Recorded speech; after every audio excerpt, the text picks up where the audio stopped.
I'd never heard of Leonardo DiCaprio. And he's like, Leo, you haven't heard? Like, there was just all these like very American things. Hi, I'm Naomi Scott, and these are my film thirsts with BAFTA. Oh gosh, that's a good question. I can't remember something that I shouldn't have seen. Oh, when I was younger, I mean, I had pretty strict parents, so I feel like I didn't see anything too crazy when I was a kid. I think I was pretty boring as a kid. And also I think I was probably too much of a scaredy cat to watch something that I like shouldn't have seen. I think I was too much of a goody two-shoes, sorry.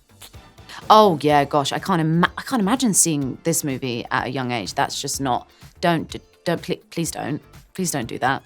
The first film I remember seeing has to be, I think it might have been Fantasia, because at my nan's house, she used to have the VHS cassette? Is that what you call it? Oh my gosh, I can't even remember, of Fantasia. And so I just have this very vague memory of it being in the background, but it's an amazing piece of art. It's awesome. I haven't seen it since, but I probably should go back and watch it. Tonight. Yeah, tonight, right now. I think the first movie I was obsessed with has to be The Parent Trap. I watched that movie. I could probably quote that movie. And funnily enough, very informative for me because I feel like the American accent thing comes from mimicking Hallie from the movie, who I was obsessed with. And obviously being British, I just thought it was the coolest thing to be American. And I don't know if anyone's seen the movie, she cuts her hair, her fringe, and I also cut my hair the same way because I thought it was really cool. So The Parent Trap was definitely, I was obsessed. I've seen that movie so many times. Big up Lindsay Lohan. I mean, there's so many favorite moments, but the handshake, which I obviously learned how to do. I think genuinely I remember it was like the first time I'd heard of Oreos, because they both are like, how do you eat your Oreos? And I was like, what's an Oreo? So I feel like a lot of American culture was like how I'd never heard of Leonardo DiCaprio. And he's like, Leo, you haven't heard? Like, there was just all these like very American things, which I guess I was living vicariously through Annie, and I was like, wow, Americans are so cool. I was like, I want to be American. And funnily enough, I guess it came in maybe some sort of inspiration, because in this movie there is a moment where I'm kind of like doing a bit of a Parent Trap thing where there's like two of me on screen. So, I was kind of living my Parent Trap fantasy in that scene, just a bit darker, just a little bit darker. The first horror movie I ever saw. Oh my gosh. Oh wow, I have such a terrible memory. Why don't I know this? Okay, my favorite horror movie, I feel like it's between Don't Look Now and The Shining.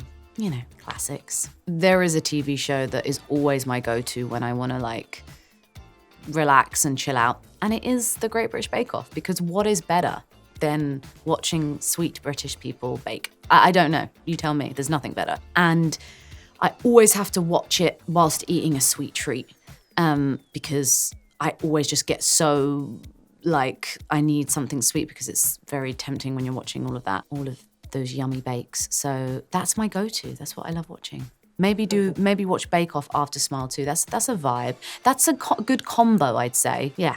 So I had seen the first Smile. I'd actually seen, in 2020, I'd watched the short film that Parker did called Laura Hasn't Slept, and I thought it was so great, and I thought the concept was amazing. So watched the first movie in the cinemas and just kind of was obsessed, just felt like the performance and the filmmaking was great. And so this was a filmmaker that I was like, I really would love to work with him. And when we spoke about Sky and we spoke about the movie, I had no idea that she was a musician and all of these things that were just super exciting. And Parker was talking about how much it was this character piece, and but obviously all those things can happen, but until you read a script, you're kind of like, okay, like someone's saying all these things. And I think what was really lovely when I read the script was just more that it was confirmation of how Parker had described the movie to me. And it was just really exciting because it felt like he delivered on the promise of what he obviously wanted to achieve with this character. And I felt like that was there in the script. One thing I was not expecting was to be one of the biggest challenges for this movie was the amount of water that I'm chugging. It's so unnatural. And it also there's one particular moment in the movie, and it's a one take.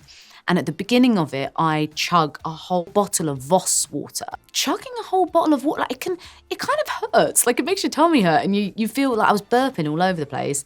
And I was like, gosh, of all the things, this is the thing that's like getting to me, because we had to do that 5 times. But I was very, very hydrated at least, upside.